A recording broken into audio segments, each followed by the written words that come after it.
Assalamualaikum warahmatullahi wabarakatuh. Saya Cici, mahasiswi Unsuri Fakultas Ekonomi Prodi Manajemen. Kali ini saya dan teman-teman saya yaitu Nova dan Farah akan ditugaskan untuk mempresentasikan salah satu mata kuliah kami yaitu Ekonomi Pembangunan. Dan kali ini juga kami mendapatkan tema, dan temanya adalah tentang bahan-bahan pembangunan. Untuk penjelasan selanjutnya kita simak video setelah ini ya. Bangunan biasanya dikonotasikan dengan rumah, gedung, ataupun infrastruktur. Umumnya, sebuah peradaban suatu bangsa dapat dilihat dari teknik-teknik pembangunan, sarana maupun prasarananya yang dibuat ataupun ditinggalkan dalam perjalanan sejarah oleh manusia.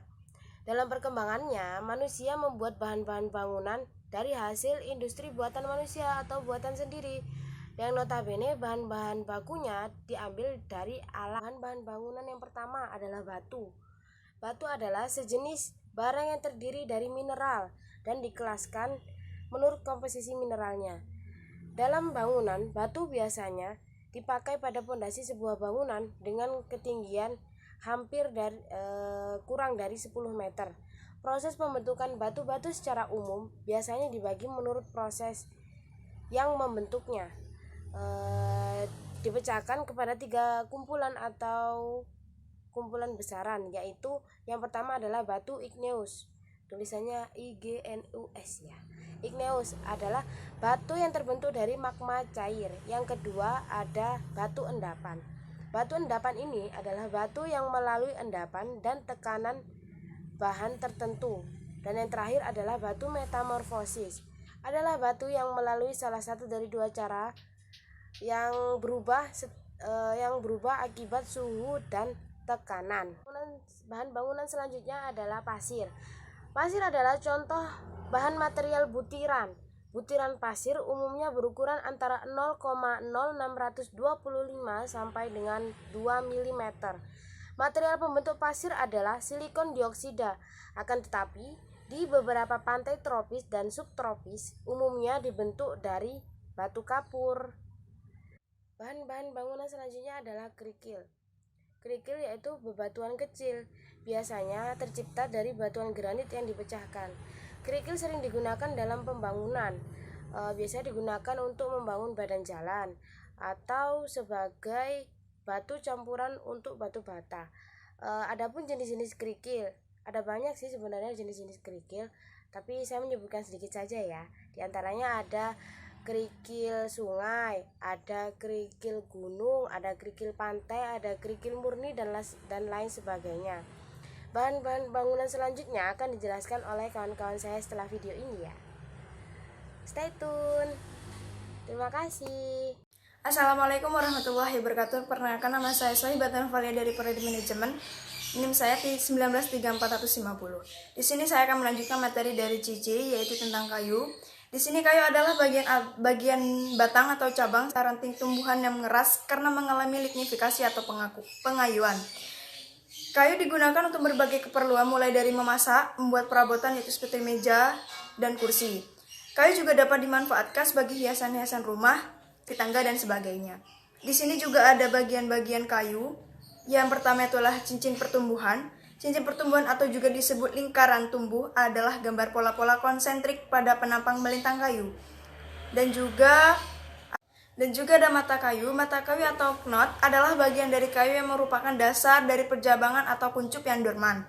Dan juga ada kayu teras. Kayu teras disebut juga heartwood atau duramen, adalah kayu yang berbentuk lebih awal pada suatu pohon dan telah mati dan terletak di bagian dalam dari sebuah kayu. Dan juga ada kayu gubal. Kayu gubal disebut juga sapwood alburnum, adalah bagian dari kayu yang dekat dengan tepi luar dan masih hidup. Semua kayu pada awalnya adalah kayu gubal hingga ia mati dan berbentuk kayu teras. Untuk materi selanjutnya saya akan menjelaskan tentang bata. Batu bata merupakan salah satu bahan material sebagai bahan pembuat dinding. Batu bata terbuat dari tanah liat yang dibakar sampai berwarna kemerah-merahan. Dan untuk jenis batu bata, yang pertama adalah bata biasa, memiliki permukaan dan warna yang tidak menentu. Bata ini digunakan untuk dinding dengan menggunakan mortar atau campuran semen sebagai pengikat. Dan untuk yang kedua, bata muka memiliki di permukaan yang baik dan licin dan mempunyai warna dan corak yang seragam. Dan yang terakhir, bata pasir kapur. Sesuai dengan namanya, batu bata ini dibuat dari campuran kapur dan pasir dengan perbandingan 1:8 serta air yang ditekankan ke dalam campuran sehingga membentuk batu bata.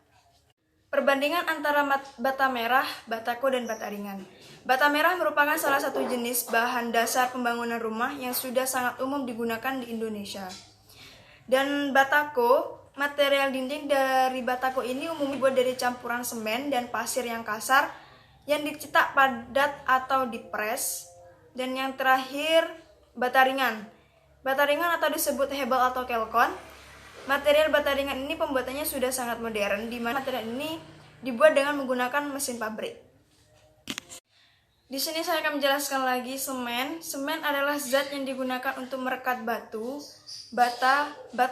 batako maupun bahan bangunan lainnya. Sedangkan kata semen sendiri berasal dari cementum atau bahasa Latin, artinya memotong menjadi bagian-bagian kecil tak beraturan. Dan untuk pabrik semen di Indonesia tuh ada banyak sekali. Yang pertama itu PT Semen Padang, PT Semen Gresik, PT Semen Tonasa, PT Semen Bosowa, PT Indokemen Tunggal Prakarsa Tbk, yaitu semen 3 roda, Semen Jawa atau juga disebut semen SCG, Semen Merah Putih PT Cemindo Gemilang. Akhir penjelasan dari saya itu tentang besi. Besi adalah unsur kimia dengan simbol Fe dari bahasa Latin ferrum dengan nomor atom 26, merupakan logam dalam deret transisi pertama. Ini adalah unsur paling umum di bumi berdasarkan massa, membentuk sebagian besar bagian inti luar dan dalam bumi. Besi adalah unsur keempat terbesar pada kerak bumi. Di sini juga ada produksi besi logam. Produksi besi atau baja adalah suatu proses dengan 2 tahapan utama, kecuali produk yang diinginkan adalah besi tuang. Tahapan pertama adalah produksi besi kasar atau disebut juga pig iron dalam tanur tinggi. Tahap kedua, besi kasar diubah menjadi besi tempa atau baja. Proses pengolahan leburan biji besi untuk membuat besi tempa dari besi kasar untuk beberapa fungsi terbatas seperti ini elektromagnet. Besi murni diproduksi dengan cara elektrolisis larutan ferrosulfat. Terima kasih. Assalamualaikum warahmatullahi wabarakatuh. Perkenalkan, nama saya Farah Nur Amelia dari Prodi Manajemen NIM 19340056. Di sini saya akan melanjutkan materi tentang bahan-bahan pembangunan, yaitu baja. Baja adalah logam paduan besi yang berfungsi sebagai unsur dasar dicampur dengan beberapa elemen lainnya, termasuk unsur karbon. Besi dapat terbentuk menjadi 2 bentuk kristal, yaitu body center kubik dan face center kubik, tergantung dari temperaturnya ketika ditempa. Dalam susunan bentuk BCC ada atom besi di tengah-tengah kubus atom, dan susunan VCC memiliki atom besi di setiap sisi pada 6 sisi kubus atom, yang membuat baja dan besi tuang memiliki ciri khas yang ada pada diri mereka.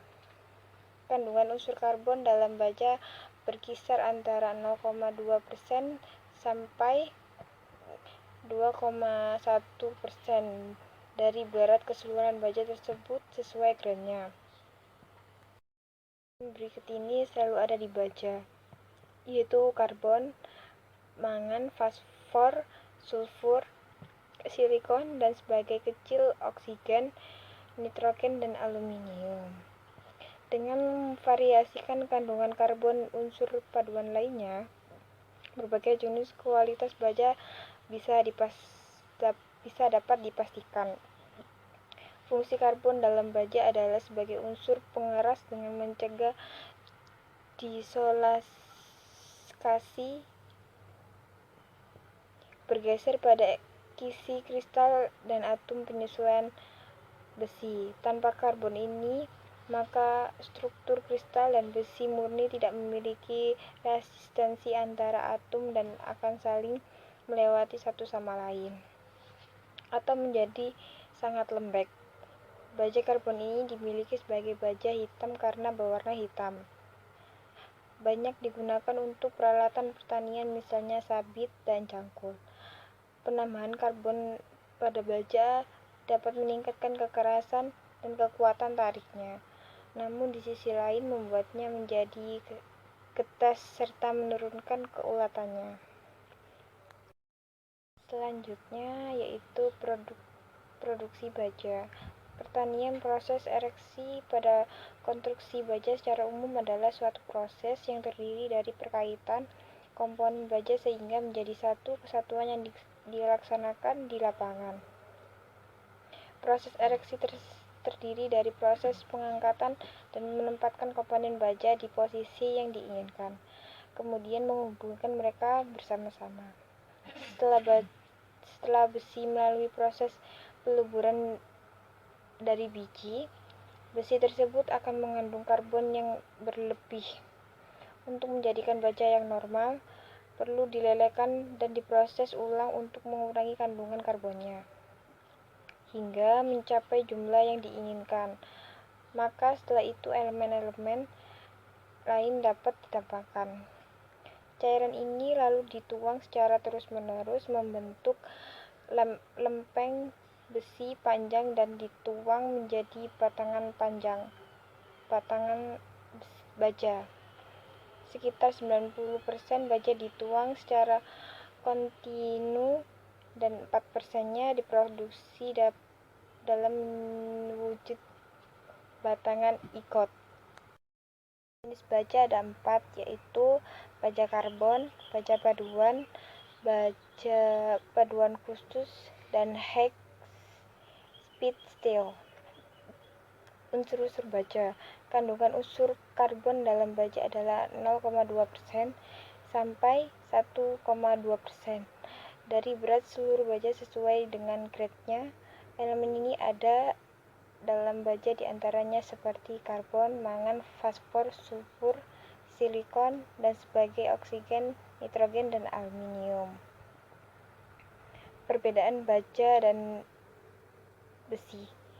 Besi merupakan material alami yang terbuat dari unsur ferrum, sedangkan baja adalah material buatan yang terbuat dari paduan berbagai unsur seperti besi, karbon, mangan, fosfor, sulfur, silikon, serta sebagian kecil aluminium, nitrogen, dan oksigen. Selanjutnya, kaca. Kaca adalah zat tembus cahaya dan jernih yang terjadi jika tanah gresik dalam bentuk pasir kuarsa dan batu api yang ditumbuk atau batu pasir yang dilebur bersama dengan zat-zat kimia. Kaca mengandung silika atau pasir, potasium, kapur, dan beberapa bagian bahan kimia yang lainnya. Semua bagian bahan ini dicairkan dan disuguhkan pada suhu udara tertentu untuk menjadikan keras tapi licin. Kaca merupakan bahan yang banyak dibutuhkan manusia karena sifatnya yang tembus pandang dan bisa juga memantulkan pandangan sebuah benda atau seorang, sehingga kaca ini sangat bermanfaat bagi orang banyak, terutama menghias rumah, gedung, perkantoran, perabotan rumah tangga, meja, almari, dan sebagainya. Asal kaca. Pada awalnya kaca berhasil dibuat secara tidak sengaja ketika melalui proses pembuatan besi baja. Ketika semakin banyak yang mengetahui bahwa kaca sangat mudah untuk dibentuk-bentuk, akhirnya mulailah bahan kaca tersebut dimanfaatkan untuk membuat berbagai bentuk benda seperti vas bunga, piring, hingga gelas dan minuman. Untuk minuman,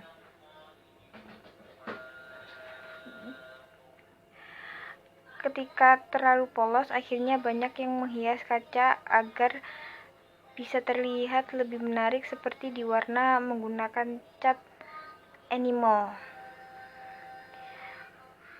Fungsi kaca untuk memperindah dan mempercantik sebuah rumah, untuk memantulkan cahaya matahari yang masuk dalam ruang sehingga panas matahari dapat direndam,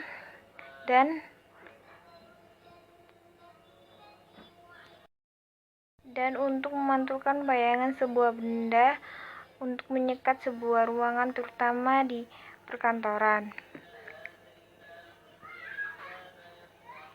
Kaca mempunyai sifat 1. Kerapatan besar. 2. Pada temperatur bisa kekerasan besar. 3. Sangat rapuh. 4. Pada bidang patahnya terlihat kilapan yang kuat. Selanjutnya, tidak larut dalam air dan sangat tahan terhadap pengaruh asam, gas, dan uap. Penghantar kalor yang jelek. Selanjutnya yaitu atap.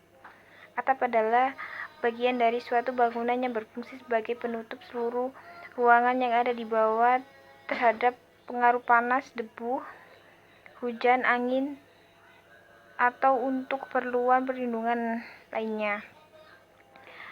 Bentuk atap berpengaruh terhadap keindahan suatu bangunan dan pemilihan tipe atap hendaknya disesuaikan dengan iklim setempat, tampak yang dikehendaki oleh arsitek, biaya yang tersedia, dan material yang mudah didapat. Bentuk-bentuk atap itu ada atap datar, atap standar, atap pelena, atap tenda, atap limas, atap kombinasi pelina dan perisai, ada atap mansur, dan banyak lagi. Penutup. Kesimpulan memuat tentang kesimpulan, saran, dan keseluruhan hasil penelitian yang telah dilaksanakan dan saran-saran yang diajukan bagi pihak yang terkait dalam mengambil kebijakan terhadap permasalahan yang diteliti. Sekian dari kelompok kami, kurang lebihnya kami mohon maaf. Wassalamualaikum warahmatullahi wabarakatuh.